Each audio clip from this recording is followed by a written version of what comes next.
दोस्तों मैथ्स में आपने कर्वेचर अर्थात वक्रता का नाम सुना होगा। किसी भी वक्र की वक्रता क्या होती है, किन वक्रों की वक्रता अधिक, किन की कम होती है, आइए चलिए समझते हैं।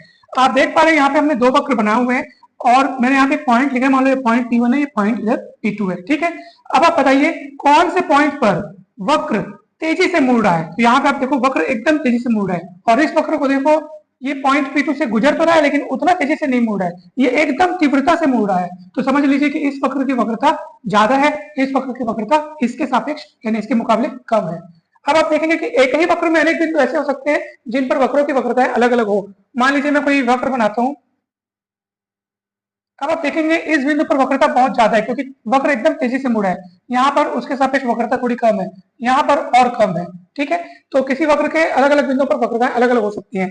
वृत्त के सभी बिंदुओं पर वक्रता एक जैसी होती है। छोटे वृत्त की वक्रता अधिक होती है क्योंकि वो तेजी से मुड़ता है, बड़ी वृत्त की वक्रता कम होती है।